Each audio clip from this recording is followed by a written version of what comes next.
seja bem-vindo ao Fala Cabo Verde desta terça-feira, 8 de abril. Boa noite, vamos aos destaques. Situação laboral em Cabo Verde atravessa um dos momentos mais críticos dos últimos anos, diz o SIACSA. O Ministério da Agricultura e Ambiente esclarece que não existe vínculo laboral formal com os trabalhadores dos silos portuários. O Laboratório de Engenharia Civil de Cabo Verde adquire nova máquina de verificação do aço que garante uma maior precisão nos ensaios e qualidade das obras. Estruturas de saúde da região sanitária Santiago Norte alcançaram um feito significativo ao registrar taxa zero de mortalidade materna e infantil nos anos de 2023 e 2024. O Presidente da República garante que tudo tem sido feito para que os 50 anos de independência nacional seja um evento memorável. A nível internacional, o número de feridos e mortos está a aumentar após o colapso do teto de uma discoteca na República Dominicana. Destaques para ver agora no Fala Cabo Verde. A situação laboral em Cabo Verde atravessa um dos momentos mais críticos dos últimos anos. O SIACSA cita várias dificuldades e retrocessos verificados nas condições de trabalho e nas políticas de gestão nas câmaras municipais. A situação socioeconómica e laboral em Cabo Verde, especialmente no setor público, tem gerado grande preocupação, conforme expressou o presidente do SIACSA. Diz que o retrocesso, sobretudo nas câmaras municipais, é claramente perceptível desde o início de 2025, quando comparado aos 3 anos anteriores. Para dizer que a situação sociopolítica e laboral no país nesses primeiros trimestres de 2025, em comparação com os últimos 3 anos, teve um retrocesso, quer em privado e quer em estatal. Estamos a lidar e a falar das câmaras municipais de Santa Cruz, do Tarrafal, São Domingos, Praia e Ribeira Grande de Santiago. E em maioria dessas câmaras não observaram sequer os reajustes salariais de 2023 e 2024. Os bombeiros municipais da Câmara de Santa Catarina estão sem materiais para o exercício das suas funções. Em São Vicente, os bombeiros foram retirados os subsídios porque foram colocados para fora da corporação enquanto aguardam pela reforma. Uma situação que julgamos de violação de um direito. A questão do reajuste salarial foi um dos pontos abordados pelo Presidente, nas quais foi destacado que, embora na folha de pagamento consta que os salários são equivalentes ao salário mínimo, na prática os trabalhadores continuam recebendo valores abaixo do salário mínimo nacional, alega Gilberto Lima. O pior é que algumas dessas câmaras continuam com o salário abaixo do salário mínimo da função pública. Isto é muito triste e grave. Os reajustes salariais, infelizmente, não estão a ser observados pelas câmaras municipais. E chegou ao ponto de enviar folhas de salário de 19 mil escudos para o INPS, com os trabalhadores, a receberem um salário inferior ao salário mínimo nacional da função pública. Esta situação urge uma fiscalização rigorosa do INPS e a atribuição de mais poderes à DGT e em colaboração também com o GT para ajudar a resolução dessas questões que vêm prejudicando os trabalhadores e demais funcionários. Este sindicalista enfatiza a necessidade de uma fiscalização mais rigorosa das leis trabalhistas, uma maior celeridade no julgamento dos processos relacionados ao trabalho e ainda a urgência de uma melhoria salarial, tanto para a Corporação dos Bombeiros quanto para seus vigilantes. Não existe vínculo laboral formal com os trabalhadores dos silos portuários, nem atrasos no pagamento de salários. Esclareceu o Ministério da Agricultura e Ambiente, que entretanto reafirmou a total abertura para um diálogo construtivo dentro dos limites legais. Na sequência das denúncias feitas na última sexta-feira sobre atrasos salariais, ausência de inscrição no INPS e alegadas violações contínuas dos direitos laborais, a secretária executiva da Segurança Alimentar e Nutricional do Ministério da Agricultura e Ambiente fez declarações de esclarecimento. Esclarecemos que não há atraso no pagamento dos salários dos trabalhadores que atuam nos cílios portuários. Esses profissionais desenvolvem tarefas de carga e descarga de milho e são pagos por cada saco de milho carregado. É chamada de chapo na mão. Sobre a remuneração, assegurou que não existem atrasos no pagamento dos salários, uma vez que estes profissionais são pagos conforme a quantidade de milho movimentada numa atividade conhecida como chapo na mão. Segundo explicou, o pagamento é efetuado quinzenalmente, onde os trabalhadores assinam um recibo-fatura que é introduzido no sistema SIGOV, sendo que, num prazo máximo de 10 dias, o montante fica disponível na conta bancária de cada um. No que diz respeito à inscrição no Instituto Nacional da Previdência Social, esclareceu que, não havendo uma relação de trabalho formal, não há obrigação legal por parte do Estado, sublinhando que esta responsabilidade recai sobre o próprio prestador de serviço, de acordo com o regime legal aplicável. Entretanto, garantiu que o Ministério já realizou diversos encontros com os trabalhadores, tendo proposto a assinatura de contratos de tarefa que previam um aumento do valor pago por saco de milho carregado, como forma de viabilizar a inscrição no INPS. Segundo Rosa Semedo, os trabalhadores não se mostraram abertos para negociar a proposta nem de aderir à iniciativa. A erradicação da pobreza extrema e a redução da pobreza absoluta continuam a ser uma ambição do governo.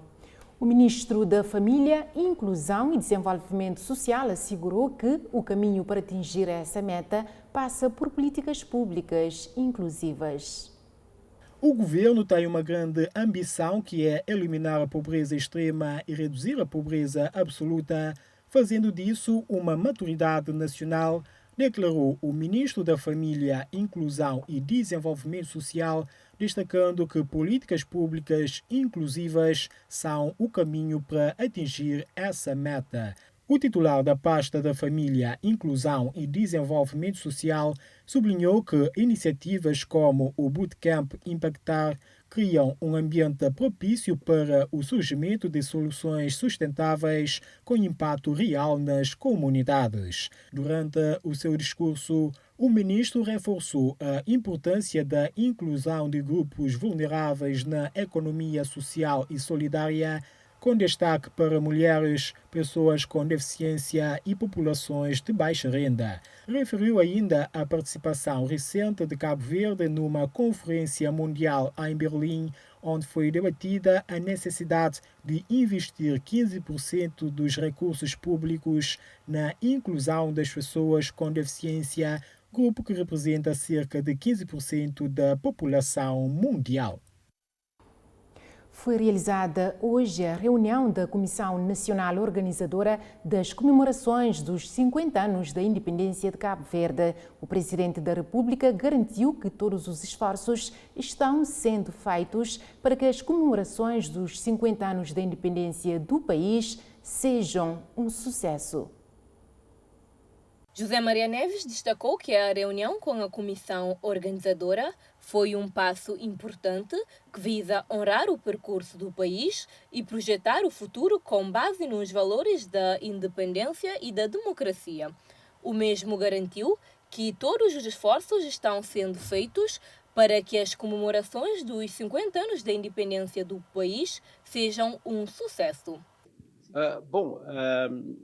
Na verdade, vai ser uma grande festa nacional em que as atividades serão descentralizadas e permitindo uma forte adesão da sociedade e dos cidadãos, que também poderão ter iniciativas, das autarquias locais, das ilhas e da diáspora, numa perspectiva de celebrarmos os ganhos destes 50 anos.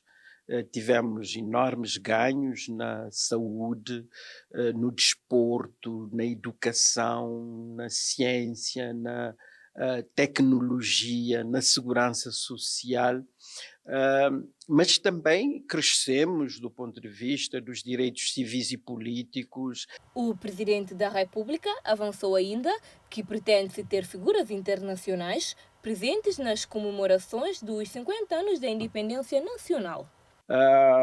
Estão a ser feitas as articulações para convidados internacionais, designadamente da CPLP, da União Africana, das Nações Unidas, da CEDEAO, numa estreita articulação entre todos os órgãos de soberania. É importante haver uma grande coesão nacional, um grande juntamão entre todos os cabo-verdianos, entre o Estado e as autarquias locais, uma forte participação dos partidos políticos. Tendo em conta a situação do mundo neste momento, é fundamental a unidade nacional, é fundamental a conjugação de esforços para termos um brilho grande nas comemorações, mas sobretudo para juntos pensarmos o futuro de Cabo Verde. José Maria Neves afirmou que as atividades para a comemoração dos 50 anos da independência de Cabo Verde vão ser oficialmente iniciadas neste mês e vai decorrer até dezembro. E o setor da construção civil dá um passo em direção à modernização e segurança estrutural. É que foi lançada uma nova máquina de verificação da qualidade do aço que vai reforçar a confiança nos materiais usados em obras de pequena e grande escala. Em tempos de urbanização acelerada e projetos cada vez mais ambiciosos, a qualidade dos materiais é a base da segurança. Com isso em mente, foi lançada uma nova máquina de verificação de qualidade do aço, considerada um avanço tecnológico para os ensaios de resistência, elasticidade e qualidade dos ferros de aço. Fazemos aqui ensaios desde inertes, cimentos, betuminoso, asfalto, e hoje estamos a lançar um novo produto que vamos fazer agora o ensaio do aço que é um elemento fundamental da construção em Cabo Verde, porque muitas construções são em betão armado, naturalmente que a questão da qualidade é fundamental. E quando fazemos um ensaio, garantimos a durabilidade, garantimos a vida útil da estrutura, da infraestrutura e garantimos também a qualidade da obra. O equipamento oferece maior precisão e rapidez nos resultados, permitindo identificar com mais exatidão se o aço utilizado cumpre os parâmetros de segurança exigidos. Garante verdadeiramente, tanto para o consumidor como para as empresas e para o país, que quer um desenvolvimento sustentável, que quer ter construção amiga do ambiente, e temos aqui essa garantia que o laboratório dá o selo de qualidade, que os materiais que entram no mercado têm determinados requisitos de qualidade, os materiais compostos que são feitos também aqui no país reúnem os requisitos previstos na norma. Vítor Coutinho avançou ainda que até o final do ano o país vai ter um plano nacional das infraestruturas. Até o final do ano teremos um plano nacional de infraestruturas que vai fazer basicamente o quê? Identificar as infraestruturas estratégicas e fundamentais para o desenvolvimento do país, vai dimensionar as infraestruturas, vai quantificar as infraestruturas, vai determinar o custo, o valor das infraestruturas que precisamos para o nosso desenvolvimento e vai desenhar também um modelo de financiamento. É fundamental começarmos a falar de qual é o modelo de financiamento do desenvolvimento de Cabo Verde, das infraestruturas de Cabo Verde, porque as infraestruturas têm um custo elevadíssimo, o país tem a capacidade financeira que tem, então temos que desenhar um modelo que sobrecarrega o menos possível as famílias, os contribuintes. O titular da pasta das infraestruturas, ordenamento do território e habitação salientou que deve ser um plano consensual com a sociedade civil e com os deputados nacionais no Parlamento. E Cabo Verde está em alta no mapa do turismo internacional. Os estabelecimentos hoteleiros do país registraram mais de 1,2 milhão de hóspedes em 2024, um crescimento de 16,5% relativamente ao ano anterior. Sol, mar, cultura e hospitalidade. Essa é a combinação que levou mais de 1.200.000 pessoas a escolherem Cabo Verde como destino turístico em 2024. Os números são claros. O país registrou quase 5,7 milhões de dormidas. Estas dormidas, segundo o Instituto Nacional de Estatística, correspondem a um aumento de 9,7% face ao ano anterior, com destaque para o último trimestre, onde mais de 389 mil hóspedes procuraram o arquipélago em busca de descanso, cultura e aventura.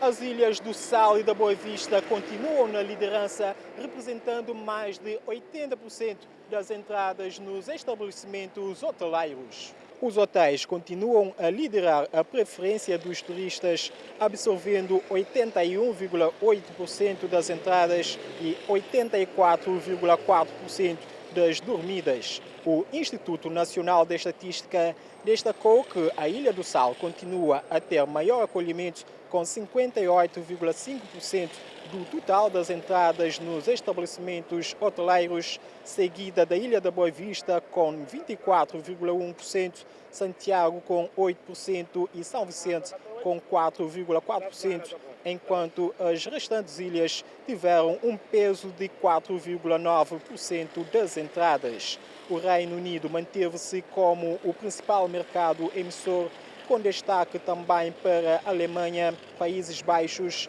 Portugal e França. A estadia média, segundo a mesma fonte, foi de 4,6 noites, ligeiramente abaixo do ano anterior, mas ainda suficiente para impulsionar a economia. Com uma taxa de ocupação a rondar os 60%, o turismo continua a desempenhar um papel fundamental no desenvolvimento nacional. E o governo vai promover a aquisição de um navio roll-off construído de raiz num investimento de 2,8 milhões de contos. Com isso, o executivo pretende reforçar o transporte interno de passageiros e carga entre as ilhas. O anúncio foi feito pela Ministra de Estado e Ministra da Presidência do Conselho de Ministros e dos Assuntos Parlamentares, Janine Leles, em conferência de imprensa para balanço da reunião do Conselho de Ministros. O Governo vai promover a aquisição de um navio construído de raiz para o reforço do transporte marítimo interilhas. Isto porque há uma necessidade de aumentar a quantidade de navios para o transporte público marítimo, de modo a dar resposta ao nível de procura que existe.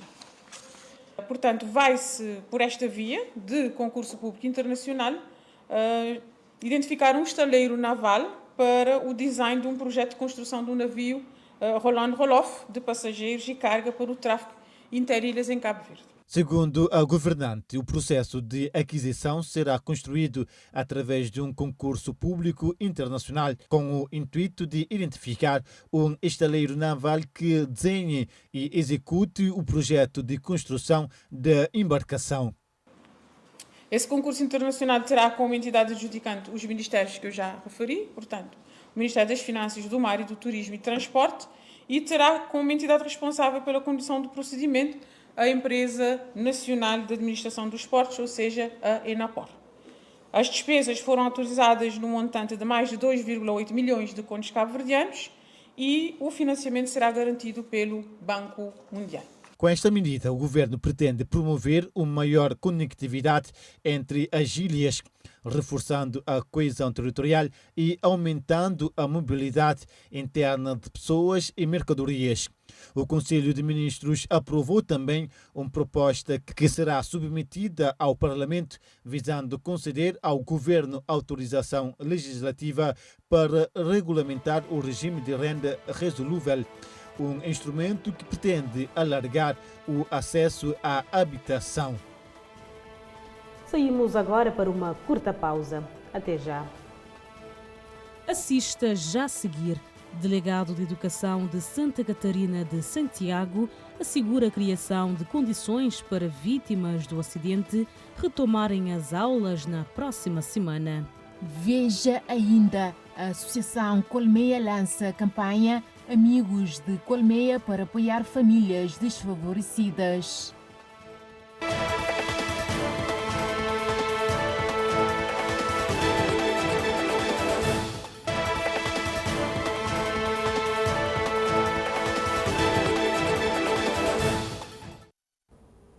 Já estamos de volta. As estruturas de saúde da região sanitária Santiago Norte alcançaram taxa zero de mortalidade materna e infantil em 2023 e 2024.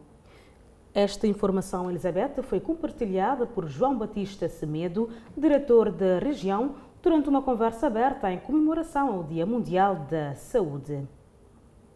O diretor da região sanitária de Santiago Norte, João Batista Semedo, enfatizou que nos últimos 2 anos não houve nenhum óbito de mães ou crianças, o que é um reflexo das condições adequadas para a realização de partos na região e que o objetivo é manter essa taxa de mortalidade zero. Ele reforçou que as mortes maternas e infantis são evitáveis, destacando que a maioria dos partos é realizada no Hospital Regional Santa Rita Vieira, localizado em Achada Falcão, Santa Catarina, que em 2024 já havia realizado mais de 700 partos. Além do referido hospital, todos os 6 centros de saúde dos municípios que compõem a região sanitária de Santiago Norte possuem condições para a realização de partos, com exceção de São Salvador do Mundo, Órgãos e São Miguel, que realizam partos apenas em casos de emergência, como durante o período explosivo. João Batista Semedo também reafirmou o compromisso da região em continuar a trabalhar para evitar complicações que possam levar a óbitos, garantindo a proteção das mulheres e crianças. O conceito de mortalidade materna, conforme a Classificação Internacional de Doenças, é o falecimento de uma mulher durante a gestação ou até 42 dias após o término da gravidez, devido a causas relacionadas à gestação ou ao tratamento, exceto em casos acidentais. Em Santa Catarina de Santiago, o delegado da Educação garante a criação de condições para vítimas de acidente retomarem as aulas na próxima semana. Este responsável lamentou o acidente que aconteceu em Xanitanque no passado dia 4 de abril, envolvendo 2 autocarros de transporte escolar. Quanto aos acidentados, garantiu que as informações que tem é que a maioria já recebeu alta hospitalar, inclusive a aluna que se encontrava em estado mais crítico, e deste grupo, somente 3 ainda se encontram hospitalizados no Hospital Universitário Agostinho Neto, na Praia, porque foram submetidos a cirurgias e se encontram na fase de recuperação, mas fora de perigo. Igualmente, Manuel Tavares informou que um costureiro já está a tratar de novos uniformes para essas crianças e que se prevê que a maioria vai retomar as aulas na próxima segunda-feira, com a garantia de transporte por parte da Ficase. Quanto às causas do acidente, reforçou que ainda estão em análise, mas o que pode garantir é que o autocarro da Ficase pertencente à delegação estava em ótimas condições, até porque ela se encontrava imobilizada, mas que depois dos trâmites legais da peritagem e investigação serão divulgadas as respectivas causas, pelo que pede a serenidade da população neste aspecto. Ainda no que tange ao retorno dos alunos às aulas, informou que a equipa da delegação escolar está a trabalhar junto da direção das escolas e dos respectivos professores, no sentido destes se organizarem e facultar aos alunos as matérias em diversos formatos, mas também para apoiá-los na recuperação psicológica, principalmente do ocorrido. O acidente de viação ocorrido na sexta-feira envolveu 2 autocarros escolares, propriedades da Câmara Municipal de Santa Catarina e da Delegação Escolar, que transportavam alunos do ensino básico e secundário no sentido Rincão-Cidade Assumada, tendo o segundo autocarro embatido contra o primeiro, que estava imobilizado, pelo que ambas as viaturas tombaram ribanceira abaixo. Ao todo foram 72 feridos, dos quais 69 estudantes, um professor e 2 condutores, que primeiramente foram socorridos para a Delegacia de Saúde no centro de Assumada e ao Hospital Regional Santa Rita Vieira, no mesmo concelho. A Associação Colmeia lança neste mês de abril a sua tradicional campanha anual Amigos da Colmeia. A campanha busca sensibilizar a população a colaborar com ações que beneficiam diretamente as famílias em situação de vulnerabilidade social.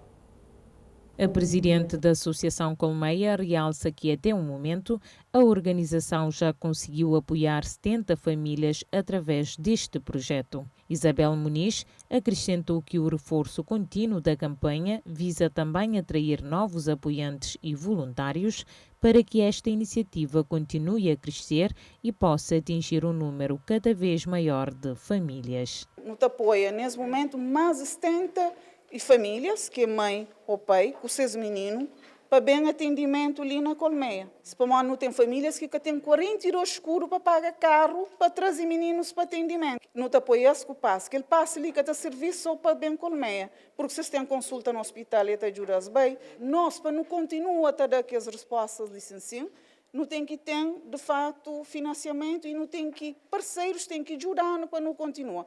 Porque Colmeia tem quase 800 utentes entre crianças, adolescentes e jovens.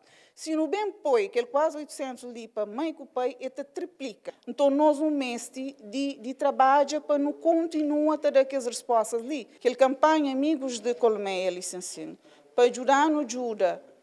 Com o transporte, manter que especialistas que não têm ali. O trabalho que não está fazendo, licenciado, é um trabalho de resgate a ser humano. E se nunca tem, de facto, que as respostas ali, não acaba para fechar a porta. Isabel Muniz faz um apelo a todos os que desejam fazer parte deste movimento solidário, destacando a importância do apoio para as famílias que têm filhos com necessidades especiais e que têm alguma vulnerabilidade social. Nunca te dá apoio só na Ilha de Santiago, não tem pais de ilhas também que estão procurando, que não te desmarca atendimentos que não tem na praia ou por vezes do interior de Santiago para não dar apoio também naqueles pais de ilha. Respostas que Colmeia te dá é para o país inteiro. Por isso que não te faz aquele apelo, tendo em conta que não se lança aquela campanha ali, não te lança ali todo ano. Esse ano não se fazer na nosso aniversário, para nós não te completa 11 anos de vida, se Deus assim entende, para não poder continuar a dar resposta, porque não está terminando quase sem financiamento, e financiamento é a partir de abril, maio, que não também tem, e nós nunca podemos parar as respostas, não é? Por isso não te apela todo cidadão, não é? Para aderir a essa campanha Amigos de Colmeia, cima não te agradece tudo que os parceiros que até hoje têm estado te ajudando, porque Colmeia está de pé e também por causa de seus parceiros. Quem que está valida a Colmeia é parceiros. A campanha Amigos de Colmeia, que começou em janeiro de 2024, segue com várias formas de contribuição, seja por meio de donativos financeiros ou materiais, ou pela participação ativa dos voluntários em diversas atividades. A Fundação Nova Onda, oriunda dos Países Baixos, treinou em Santo Antão mais de 600 pessoas como socorristas em apenas um ano. Um esforço que visa melhorar a resposta de emergência na Ilha das Montanhas. A Fundação Nova Onda, em parceria com a empresa Assistência de Primeiros Socorros, tem promovido treinamentos intensivos para capacitar a população a atuar em situações de emergência, como paradas cardíacas. Até o momento, mais de 600 pessoas foram treinadas e a Fundação também tem feito doações significativas para os centros de saúde da ilha, como desfibriladores, um aparelho crucial em casos de paradas cardíacas. Sophie Koster, representante da Fundação Nova Onda, disse que este projeto surgiu da necessidade de ajudar a população local, afirmando ainda que estão comprometidos em melhorar a resposta a emergências e salvar vidas. O delegado de saúde de Porto Novo, Carlos Dias, também comentou sobre a importância desses equipamentos no atendimento aos pacientes, salientando ainda que com a entrega de um desfibrilador externo automático, o Centro de Saúde de Porto Novo passa a contar com mais recursos para salvar vidas. Assegurou ainda o delegado de saúde que este equipamento vai aumentar significativamente a capacidade de resposta, especialmente em situações críticas. Além do Centro de Saúde do Porto Novo, a Fundação já doou outros desfibriladores a outras unidades de saúde em Santo Antão, reforçando a importância de preparação e dos equipamentos adequados para salvar vidas. Os moradores de Águas das Caldeiras e Lombo Figueira, no Planalto Leste, em Santo Antão, informaram que estão privados de água na rede de distribuição há cerca de 3 meses. Os mesmos clamam pela resolução do problema. A situação foi confirmada pelos moradores de Águas das Caldeiras e Lombo Figueira, que alertaram para a gravidade do problema. Josefa Souza revelou que a falta de água tem afetado a rotina dos moradores, que estão sendo forçados a comprar água na localidade de Cova, afirmando que estão numa situação difícil, sem alternativas e sem respostas. Uma outra moradora, Ligeneira Delgado, falou sobre o descaso com a população do Planalto Leste e também relatou um perigo adicional, um buraco na estrada em Águas das Caldeiras, causado pela empresa responsável pela distribuição de água. Esse buraco, segundo a mesma, representa risco para a segurança dos moradores. A população está desesperada e Ligeneira pediu em tom de desespero que uma solução seja encontrada o mais rápido possível. O delegado municipal do Planalto Leste, Manuel Delgado, reconheceu que a situação é complicada e revelou que já alertou diversas vezes a empresa Água de Santo Antão, responsável pela distribuição de água na região. No entanto, a solução ainda não foi encontrada. Em contacto com a Infopress, o diretor da empresa, Helder Lima, informou que a reparação da avaria na rede de distribuição de água exige materiais específicos que não estão disponíveis no mercado local. No entanto, garantiu que parte desses materiais já foram adquiridos e que os esforços para resolver o problema continuam. Garantiu ainda que a empresa também está a tomar todas as medidas para assegurar a segurança nas estradas e evitar novos acidentes, realizando reparos nas obras de construção civil. A população, entretanto, espera uma resolução rápida para evitar mais transtornos.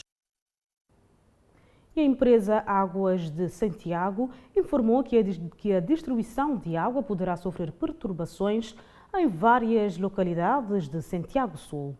A ADS informa que essas perturbações são devido a interrupções no fornecimento de energia elétrica comunicadas pela EDEC.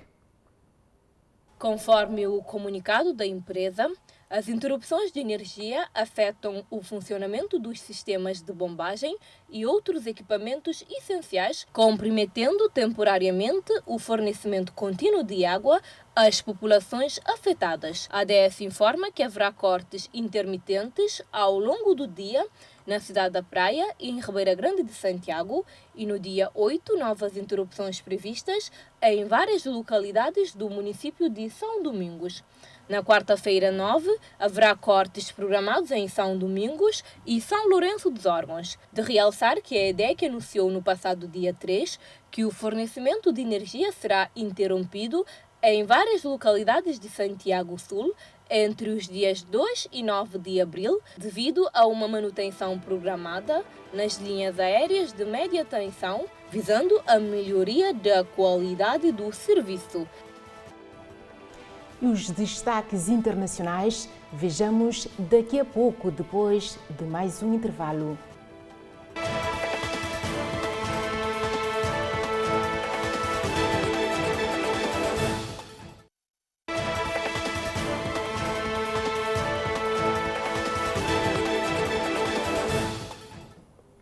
volta agora com as notícias internacionais.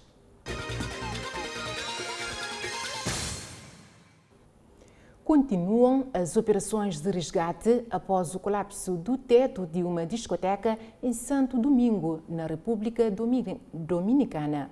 O número de feridos e mortos está a aumentar e há registro de desaparecidos. São mais de 2 dezenas de mortos após o colapso do teto de uma discoteca na República Dominicana esta terça-feira, explicou o responsável pelas operações de socorro num balanço citado pela agência France Press. De acordo com a atualização, há mais de uma centena de feridos, ainda desaparecidos entre os escombros, onde as autoridades acreditam que vão encontrar sobreviventes. Numa primeira instância, o responsável pelas operações de socorro tinha dito que as ações de resgate vão continuar até que mais nenhuma pessoa esteja debaixo dos escombros. Ainda não se sabe ao certo o que causou o desabamento do telhado que aconteceu durante um show do cantor dominicano Ruby Pérez. Ele está entre os feridos. O seu empresário Henrique Paulino disse aos jornalistas que o concerto começou pouco antes da meia-noite, tendo o teto desabado quase uma hora depois, matando o saxofonista do grupo. Foi tudo muito rápido. Consegui atirar-me para um canto, disse ele, acrescentando que inicialmente pensou que se tratava de um terremoto. Vários países estão a lamentar esta tragédia e há quem já enviou mensagem de condolências.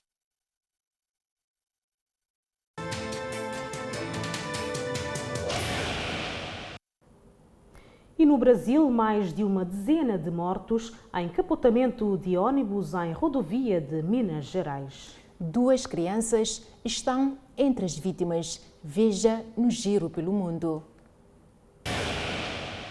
O veículo saiu de Anápolis com destino a São Paulo, transportando 49 pessoas.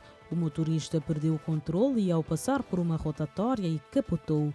18 pessoas foram socorridas e levadas a unidades de saúde em Uberlândia e Araguari, enquanto outras recusaram atendimento. O número de mortos subiu para mais de uma dezena. Segundo informações, 2 crianças estão entre as vítimas. Ao menos 50 hipopótamos e outros animais de grande porte foram encontrados mortos no Parque Nacional de Virunga, no leste da República Democrática do Congo, vítimas de envenenamento por antrax, uma doença bacteriana grave. Os corpos foram vistos flutuando ao longo de um rio que atravessa a região e deságua no Lago Edward, um dos grandes lagos da África. As informações foram divulgadas pelo diretor do parque em declarações à agência de notícias Reuters e confirmadas por fontes da BBC. Segundo o diretor, testes laboratoriais confirmaram a presença de antrax como causa das mortes, que também atingiram búfalos na área. A origem exata do surto ainda é desconhecida, mas a bactéria Bacillus anthracis, responsável pela doença, é encontrada naturalmente no solo e pode infectar animais selvagens por inalação de esporos em água, plantas ou terra contaminados. O parque, que abriga atualmente cerca de 1.200 hipopótamos, vinha se esforçando nas últimas décadas para recuperar a população da espécie, dizimada por caça ilegal e guerras. Foi detectado um novo surto da doença na Hungria, a cerca de 15 quilômetros da fronteira eslovaca, perto de Bratislava. As inspeções contra a febre aftosa na Eslováquia causaram engarrafamentos na autoestrada em direção à Chequia. As autoridades informaram que os engarrafamentos em ambas as faixas de rodagem tinham cerca de 12 quilômetros, com a polícia eslovaca a avisar que a situação poderia piorar. No final de março, a Eslováquia declarou o estado de emergência numa tentativa de livrar o país da febre aftosa após um surto de 3 casos em instalações separadas que albergavam gado. Na sexta-feira foram notificados novos casos, elevando para 6 o número total de locais afetados. Foi também detectado novo surto da doença na Hungria, a cerca de 15 quilômetros da fronteira com a Eslováquia, perto de Bratislava. A febre aftosa, uma doença viral altamente contagiosa do gado, afeta principalmente os bovinos, mas também pode infectar suínos, ovinos e caprinos.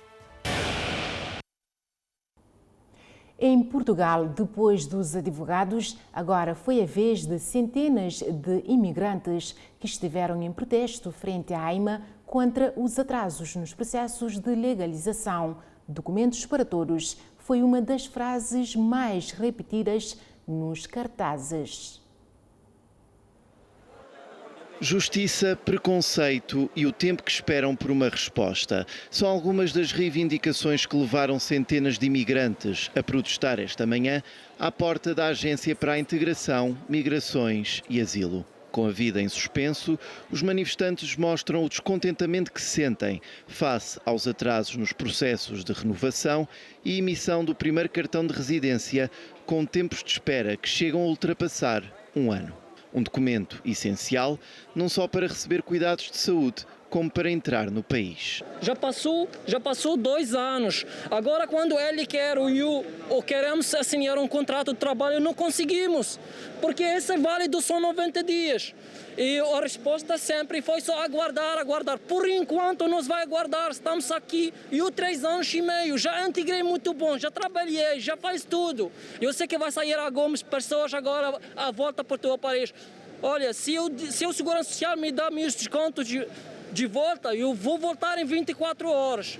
A grande maioria de origem asiática que vem à procura de melhores condições de vida e deixam um único apelo ao governo: respeito e dignidade. We are workers working the agriculture, working in many departments. Please, first respect. We respect you, respect us. E há outro problema que afeta milhares de imigrantes.